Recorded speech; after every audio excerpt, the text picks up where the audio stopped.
Hello friends, welcome to my channel.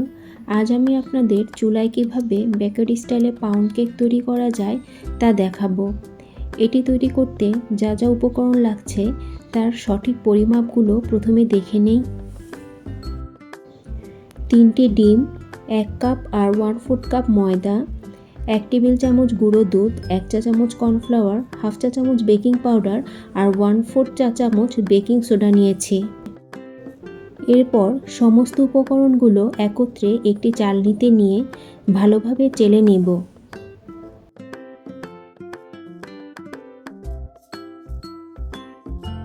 এভাবে চেলে নিলে প্রত্যেকটা উপকরণ ভালোভাবে মিশে যায়, আর যদি ময়দায় কোনো বড় দানা থাকে তাহলে চেলে ফেলে দিতে হবে। এই উপকরণগুলো যদি ঠিক রেখে আপনারা কেক বানান তাহলে কেকটা যেমন ফ্লাফি হয় তেমনি নরম আর খেতেও অনেক টেস্টি হয়। এখন চেলে নেওয়া ড্রাই ইনগ্রিডিয়েন্টসগুলো ভালোভাবে মিশিয়ে নিব।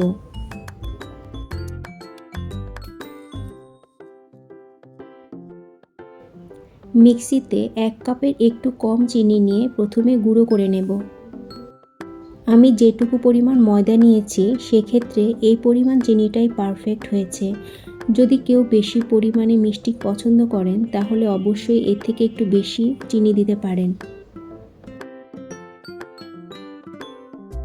চিনিটা গুঁড়ো করে নিলে ডিম আর বাটারের সাথে খুব ভালোভাবে ব্লেন্ড হয়।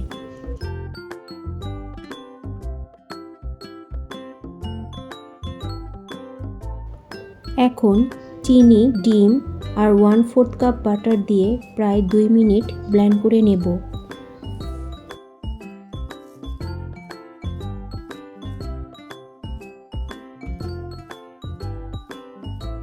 অন্যদিকে চুলায় কেকটিকে বেক করার জন্য কড়াইতে সাদা কাগজ দিয়ে তাতে একটা স্ট্যান্ড বসিয়ে দিব আর লো ফ্লেমে কড়াইটি প্রিহিট হতে দিব।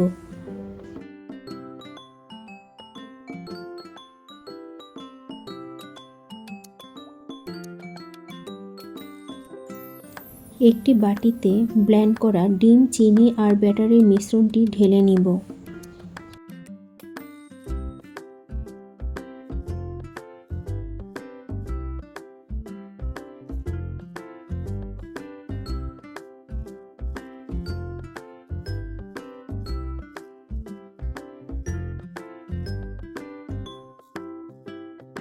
কেক বেক করার জন্য একটি মোল্ড নিব আর তাতে ভালোভাবে তেল ব্রাশ করে নিব আর একটি কাগজ দিয়ে তার উপরেও তেল ব্রাশ করে নিব।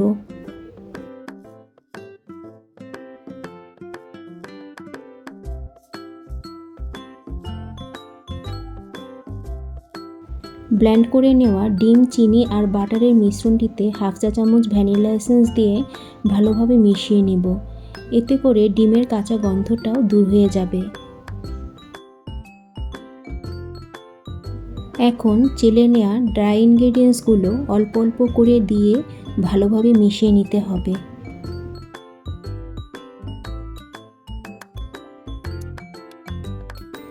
এরপর চেলে নেওয়া সমস্ত ড্রাই ইনগ্রিডিয়েন্টসগুলো অল্প অল্প করে মিশাতে হবে। বন্ধুরা, এই কাজটা একটু ধৈর্য নিয়ে হালকা হাতে মেশাতে হবে। মেশানোর সময় উল্টোপাল্টোভাবে মেশানো যাবে না, ক্লকওয়াইজভাবে ঘুরিয়ে ঘুরিয়ে ভালোভাবে মিশিয়ে নিতে হবে।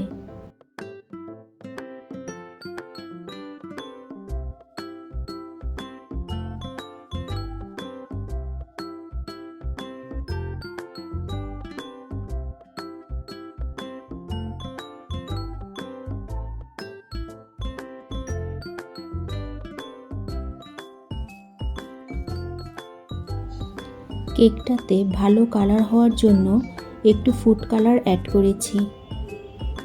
বাকি ময়দাটুকু দিয়ে খুব সুন্দর একটা ব্যাটার তৈরি করে নিব।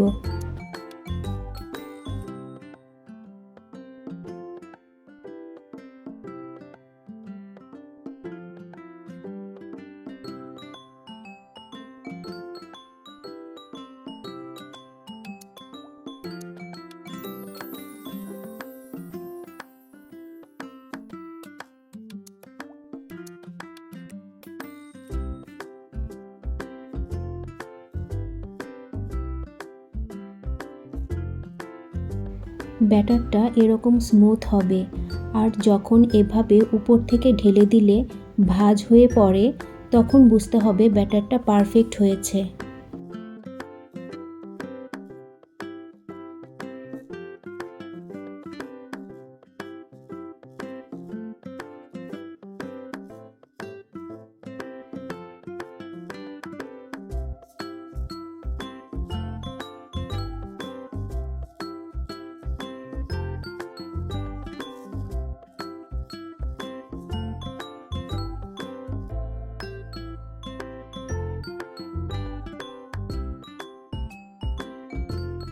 সমস্ত ব্যাটার ভালোভাবে ঢেলে নিয়ে মোলটাকে ঝাঁকিয়ে নিতে হবে যাতে ভেতরে কোনো এয়ার বাবলস না থাকে।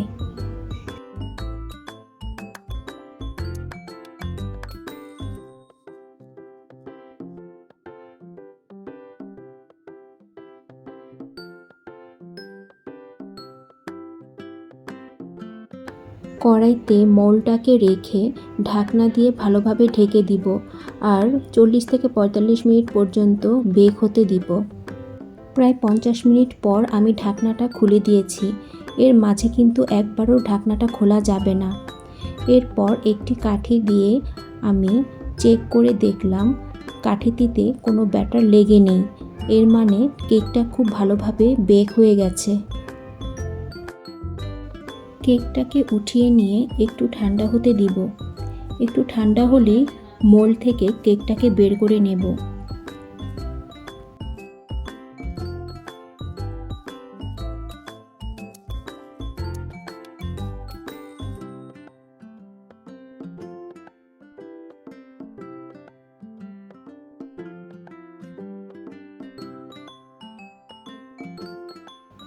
কেকটাকে আনমোল্ড করার পর দেখুন বন্ধুরা, কেকটা কত সুন্দর হয়েছে আর অনেক ফ্লাফিও হয়েছে।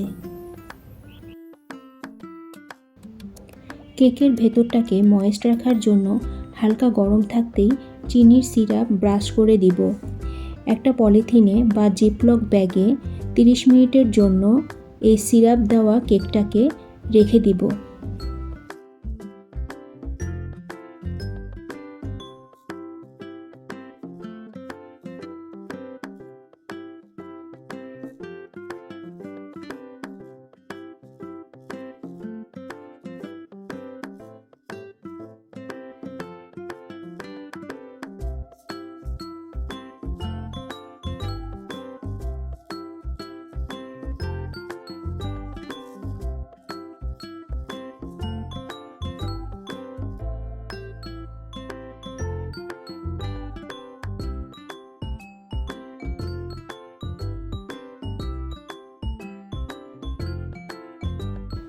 প্রায় 30 মিনিট পর কেকটাকে পলিথিন থেকে বের করে পিস পিস করে কেটে নেব।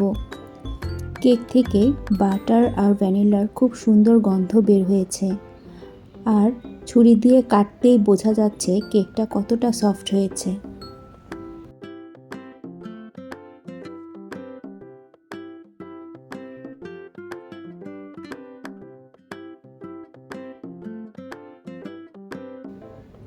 দেখুন বন্ধুরা, কেকটা কতটা নরম আর স্পঞ্জি হয়েছে।